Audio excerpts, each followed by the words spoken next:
সুপ্রিয় দর্শক, সাজ্জাদ কাদিরের শুভেচ্ছা নিন। এই মুহূর্তে আপনাদের সামনে কথা বলতে এসেছি দেশের ৮ বিমানবন্দরে রেড অ্যালার্ট। নেপথ্যে কি বড় কোনো ষড়যন্ত্র? দর্শক, আমরা এমনটাই আশা করেছিলাম যে এমনটাই হবে। ইউনূসের 18 মাসের দুঃশাসনে বাংলাদেশকে জঙ্গিবাদ বা জঙ্গিদের প্রতিষ্ঠিত করবার একটি অভয়ারণ্যে পরিণত করা হয়েছিল এবং জঙ্গিদের দ্বারাই কিন্তু আওয়ামী লীগ সরকারের পতন হয়েছে। এই জঙ্গি নেতা বলতে পারেন একদম আমাদের স্বাধীনতা মুক্তিযুদ্ধ বিরোধী রাজনৈতিক দল জামাতের পৃষ্ঠপোষকতায়, জামাতের সহযোগিতায় বাংলাদেশের পতন করা হয়েছে। আওয়ামী লীগের পতন মানে বাংলাদেশের পতন। আমি আওয়ামী লীগ করা লাগবে না, আমি এগুলো কথা বলছি, এগুলো কথা বলি দেখে বিরুদ্ধ শক্তি আমাকে আওয়ামী লীগ বানাতে পারেন, কোনো অসুবিধা নেই। আওয়ামী লীগ ছাড়া আমার স্বাধীনতা মুক্তিযুদ্ধের পাহারাদার আমি আর কাউকে দেখি না। কাজে আমি যদি আওয়ামী লীগ হয়ে যায় তাতে আমার কোনো আপত্তি নেই, কোনো সমস্যা নেই। আমার মুক্তিযুদ্ধকে যে পাহারা দেবে, আমার বাংলাদেশকে যে পাহারা দেবে, আমি তার জন্য কথা বলবো। যাই হোক, যেটি বলছিলাম যে আজকে এমন অবস্থা যে আওয়ামী লীগের পতন ঘটানো। আমি বারবার এই কথাটা বলি যে তাদের একটা চূড়ান্ত লক্ষ্য ছিল রাষ্ট্র ক্ষমতা দখল করা, কিন্তু রাষ্ট্র ক্ষমতা ইউনূসের মাধ্যমে, ইউনূসকে দিয়ে 18 মাস বা 1.5 বছর দখল করেছিল, কিন্তু নির্বাচনের মাধ্যমে, একটা পাতানো প্রহসনের নির্বাচনের মাধ্যমেই রাষ্ট্র ক্ষমতা দখল করবার কথা ছিল। কিন্তু সেটি বহু রাজনৈতিক সমীকরণে ফেল হয়ে গেছে।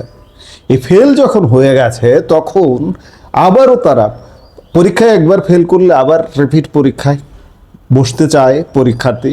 ঠিক তেমনি এই জামাত জঙ্গি গোষ্ঠী আবারও পরীক্ষায় বসতে চাইছে, আবারও রাষ্ট্র ক্ষমতা দখল করবার পায়তারা করছে।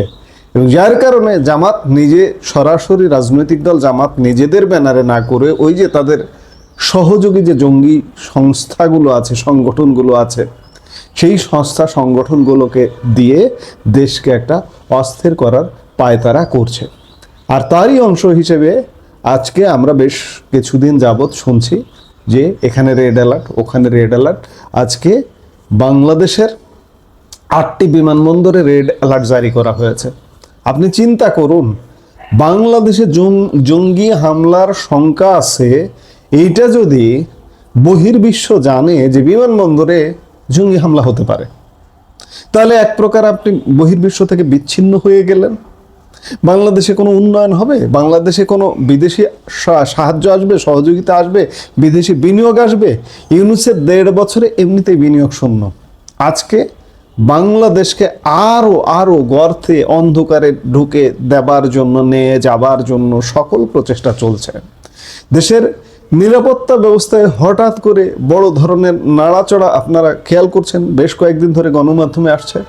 রাজধানী ঢাকার হজরত শাহজালাল আন্তর্জাতিক বিমানবন্দর সহ দেশের গুরুত্বপূর্ণ 8টি বিমানবন্দরে জারি করা হয়েছে উচ্চ মাত্রার সতর্কতা বা হাই অ্যালার্ট। শুধু বিমানবন্দরই নয়, জাতীয় সংসদ ভবন থেকে শুরু করে গুরুত্বপূর্ণ সরকারি স্থাপনাগুলো এখন কড়া নজরদারিতে। কেন এই হঠাৎ সতর্কবার্তা? গোয়েন্দাদের হাতে আসা চাঞ্চল্যকর তথ্য কি? আমরা এই বিষয়টা নিয়ে এর আগেও কমপক্ষে 2-3টি কন্টেন্টে আলাপ করেছি, কিন্তু আবারও আলাপ করছি। আলাপ করার মূল উদ্দেশ্য জনসচেতনতা। আপনি, আমি, আমাদেরকে সতর্ক থাকতে হবে। খবরের শুরুতেই আসা যাক বিমানবন্দরের পরিস্থিতির দিকে। সিভিল এভিয়েশন বা বেবিচক সূত্র নিশ্চিত করেছে যে পুলিশ সদর দপ্তর থেকে একটি সতর্কতামূলক চিঠি পাওয়ার পরপরই দেশের 8টি বিমানবন্দরের নিরাপত্তা কয়েক গুণ বাড়ানো হয়েছে। শাহজালাল বিমানবন্দরের অ্যারাইভাল এবং ডিপারচার উভয় ক্ষেত্রে এখন চলছে কঠোর তল্লাশি। বেসামরিক বিমান চলাচল কর্তৃপক্ষের chairman air vice marshal Mohammad Mostafa Mahmud Siddique জানিয়েছেন, যদিও বিমানবন্দরগুলো সব সময় নিরাপত্তা বলয়ে থাকে, তবে এই বিশেষ চিঠির পর নজরদারি সর্বোচ্চ পর্যায়ে নেওয়া হয়েছে। কোনো কিছু সামান্য অস্বাভাবিক দেখা মাত্রই তাৎক্ষণিক রিপোর্ট করার নির্দেশ দেওয়া হয়েছে আইন শৃঙ্খলা বাহিনীকে। বিশেষ করে বিমানবন্দরে প্রবেশ করা প্রতিটি যানবাহন এখন পুঙ্খানুপুঙ্খভাবে চেক করা হচ্ছে। যদিও বেবিচক বলছে এখন পর্যন্ত সরাসরি কোনো হামলার ঘটনা ঘটেনি, তবুও আগাম সতর্কতা হিসেবে এই ব্যবস্থা। দর্শক, এই সতর্কতার পর সাধারণ মানুষের মনে দানা বাঁধছে নানা প্রশ্ন। কিছুদিন আগে সাবেক ডিএমপি কমিশনার মোহাম্মদ সাজ্জাদ আলী বলেছিলেন যে দেশে আসলে কোনো জঙ্গি নেই। তিনি অভিযোগ করেছিলেন বিগত আওয়ামী লীগ সরকারের আমলে রাজনৈতিক উদ্দেশ্যে জঙ্গি নাটক সাজানো হতো। তার এই মন্তব্যের পরপরই যখন বেশ কয়েকজন জঙ্গি ধরা পড়ল এবং এখন হামলার হুমকি এলো, তখন জনমনে ধোঁয়াশা তৈরি হওয়া স্বাভাবিক। অনেকেই মনে করছেন বর্তমান সরকারকে বেকায়দায় ফেলতে কোনো স্বার্থান্বেষী গোষ্ঠী কি পর্দার আড়াল থেকে কলকাঠি নাড়ছে। তবে আইন শৃঙ্খলা রক্ষাকারী বাহিনী স্পষ্ট জানিয়েছে যে কোনো উগ্রবাদী তৎপরতা রুখে দেওয়ার পূর্ণ সক্ষমতা তাদের রয়েছে। হ্যাঁ, এটি সত্য কথা। এই যে নির্বাচনের মাধ্যমে যেভাবেই হোক একটা প্রহসনের মাধ্যমে একটি গোষ্ঠীকে বা একটি দলকে ক্ষমতায় বসানো হয়েছে। এই ক্ষমতাসীন সরকারটিকে বেকায়দায় ফেলানোর অবশ্যই একটি পায়তারা আছে। কারণ আমি শুরুতেই বলেছি, জঙ্গি গোষ্ঠীর লক্ষ্য কিন্তু পূরণ হয়নি।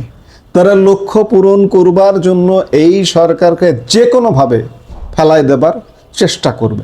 সেই চেষ্টাটারই অংশ এই জঙ্গি হামলার আশঙ্কা। এই যে সতর্ক বার্তাটি জারি করা হয়েছে, এই পুরো সতর্ক বার্তার মূলে রয়েছে ইশতিয়াক আহমেদ শামী ওরফে আবু বকর ওরফে আবু মোহাম্মদ নামে এক উগ্রবাদী সদস্যের গ্রেপ্তার। একজন উগ্রবাদীকে ইতিমধ্যেই গ্রেপ্তার করা হয়েছে এবং তারই তথ্যের ভিত্তিতে এই রেড অ্যালার্ট। গোয়েন্দাদের জিজ্ঞাসাবাদে সে কিছু ভয়ঙ্কর তথ্য দিয়েছে। গোয়েন্দা সূত্র বলছে এই উগ্রবাদী চক্রের মূল মাস্টারমাইন্ড বর্তমানে অবস্থান করছেন তুরস্কে। সেখান থেকেই মূলত হামলার পরিকল্পনা সাজানো হচ্ছে। সবচেয়ে উদ্বেগজনক তথ্য হলো সাম্প্রতিক একটি বিশেষায়িত ইউনিটের প্রতিবেদনে বলা হয়েছে আন্তর্জাতিক উগ্রবাদী সংগঠন লস্করে তায়েবা এবং তেহরিকে তালেবান পাকিস্তানের এজেন্টরা বিভিন্ন ছদ্মবেশে বাংলাদেশে প্রবেশ করছে। আপনারা জানেন লস্করে তায়েবা একটি সালাফি জিহাদি সংগঠন এবং টিটিপি মূলত আফগান পাকিস্তান সীমান্ত এলাকায় সক্রিয় একটি দেওবন্দি উগ্রবাদী গোষ্ঠী। এদের এজেন্টদের বাংলাদেশে আসা এবং দেশীয় উগ্রবাদের সাথে তাদের সংযোগ নিরাপত্তা ব্যবস্থার জন্য এক বড় চ্যালেঞ্জ। পুলিশ সদর দপ্তরের চিঠিতে আরও একটি ভীতি জায়গা নিয়ে তথ্য উঠে এসেছে। গ্রেপ্তারকৃত সামির সাথে সেনাবাহিনীর চাকরিচ্যুত 2 সদস্যের নিয়মিত যোগাযোগের প্রমাণ পাওয়া গেছে। তাদের মূল টার্গেট হতে পারে জাতীয় সংসদ ভবন, পুলিশ ও সেনাবাহিনীর স্থাপনা, ধর্মীয় উপাসনালয়, বিনোদন কেন্দ্র এবং শাহবাগ চত্বরের মতো জনবহুল স্থান। এমনকি বিভিন্ন বাহিনীর অস্ত্রাগারে হামলার পরিকল্পনাও তাদের থাকতে পারে বলে চিঠিতে উল্লেখ করা হয়েছে। আমরা এটি নিয়ে আলাপ করেছি, কিন্তু আবারও যখন বিমানবন্দরগুলো রেড অ্যালার্টের আওতায় এলো, তখন কিন্তু বিষয়টা খুব স্বাভাবিকভাবে দেখবার সুযোগ নেই। যার কারণে আবারও আলাপ করতে এলাম, জনগণকে সচেতন করতে এলাম। জনগণ সচেতন থাকতে হবে, চোখ কান খোলা রাখতে হবে। এরই মধ্যে তথাকথিত জুলাই গণঅভ্যুত্থান বা জুলাই ষড়যন্ত্রের সময়ে কারাগার থেকে পালিয়ে যাওয়া 9 দুর্ধর্ষ জঙ্গির হদিশ এখনো মেলেনি। ইউনূস সরকার চলে গেছে, বিএনপি সরকারের 3য় মাস চলছে, এখনো পর্যন্ত কিন্তু এই জঙ্গিদের গ্রেপ্তার করে জেলে ভরবার কোনো প্রচেষ্টা দেখছে না। আমরা সরকারকে অন্যদিকে ব্যস্ত থাকতে দেখছি। আপনি জঙ্গি দমন করুন, আপনি কর্মসংস্থান করুন, আপনি অর্থনীতি পুনরুদ্ধার করুন, সেগুলোতে আপনি জনসমর্থন পাবেন। কিন্তু এই যে কার্ড নিয়ে যে মাতামাতি, এটিতে কিন্তু আপনার জনসমর্থন হারিয়ে যাচ্ছে। উল্টো এই জঙ্গিদের দ্বারা আপনার সরকার, আমি সরকার প্রধান তারেক রহমানকে বলছি, আপনার সরকার কিন্তু হুমকিতে আছে। প্রায় 2 বছর হতে চললেও এই 9 জঙ্গি কোথায় আছে, কি করছে, কেউ তা জানে না। বিশেষজ্ঞরা বলছেন এই নিখোঁজ জঙ্গিরাই হয়তো ভেতরে ভেতরে সংগঠিত হয়ে এই নতুন হামলার ছক আঁকছে। দর্শক, দেশের নিরাপত্তা আমাদের সবার কাম্য। আর্ড বিমানবন্দরে জারি করা এই হাই অ্যালার্ট আমাদের মনে করিয়ে দেয় অদৃশ্য শত্রু যে কোনো সময় আঘাত হানতে পারে। তবে আইন শৃঙ্খলা রক্ষাকারী বাহিনীর তৎপরতা এবং সাধারণ মানুষের সচেতনতা থাকলে যে কোনো বড় বিপর্যয় এড়ানো সম্ভব। এজন্যই সাধারণ মানুষের সতর্ক থাকতে হবে, সরকারের সতর্ক থাকতে হবে। আমি বলবো ইমিডিয়েট সরকারের অন্য সব কর্মকাণ্ড স্বাভাবিকভাবে চলতে দিন। অতি বাড়াবাড়ি করবেন না। অতি বাড়াবাড়ির পর্যায়ে কিন্তু বাংলাদেশ নেই। অতি বাড়াবাড়ি করে ধরুন প্রতিপক্ষকে আমি শেষ করে দেব। আমাকে যদি কেউ জিজ্ঞেস করেন বাংলাদেশে এই মুহূর্তে প্রধান সমস্যা কি, আমি বলবো উগ্রপন্থা দমন। যে উগ্রপন্থা আজ থেকে প্রায় 2 বছর আগে 2024 সালের অগাস্ট মাসে আওয়ামী লীগ সরকারের পতন ঘটিয়েছিল, সেই উগ্রপন্থায় আজকে বিএনপি সরকারের পতন ঘটাবে যে কোনো মুহূর্তে। আমি বারবার বলি আওয়ামী লীগ দীর্ঘ সময় পেয়েছিল, 15.5-16 বছর, তারপরে পতন ঘটিয়েছে। বিএনপিকে কিন্তু তারা 16 মাসও সময় দেবে না। এটি মাথায় রেখে বিএনপির চলতে হবে। আরেকটি কথা, যে বিএনপি কাদের সঙ্গে চলছে, এই জঙ্গি জামাতদের সাথেই চলছে। কিন্তু এই জঙ্গি জামাতদের সাথেই যদি চলে, এই জঙ্গি জামাতই বিএনপির পতন ঘটাবে। কাজেই বিএনপির শুভবুদ্ধির উদয় হওয়া উচিত বিএনপি সরকারের, যে জঙ্গি জামাত সঙ্গ ত্যাগ করতে হবে, প্রয়োজনে কঠোর হস্তে তাদের দমন করতে হবে। নইলে পতন কিন্তু শুধু পতন না, আরো অনেক কিছু কেউ ঠেকাতে পারবে না। আমি এই জায়গায় একটা পরামর্শ দিতে চাই যে বাংলাদেশের ইতিবাচক দল, আমি বিএনপিকেও ইতিবাচকতার জায়গায় ধরতে চাই, আওয়ামী লীগকে ইতিবাচক ধারায় ধরতে চাই। বিএনপি এবং আওয়ামী লীগের রাজনীতি যদি, অর্থাৎ ইনক্লুসিভ রাজনীতি যদি বাংলাদেশে প্রতিষ্ঠিত না হয়, বিএনপি যদি এই কাজটি না করে, তাহলে বাংলাদেশের কপালে দুঃখ আছে, বিএনপির কপালেও দুঃখ আছে। বিএনপির কাজ হবে ইমিডিয়েট আওয়ামী লীগের রাজনৈতিক পরিসর উন্মুক্ত করা, আওয়ামী লীগকে রাজনীতিতে ফেরানো। নইলে একা একা এই জঙ্গিবাদ দমন করতে পারবেন না।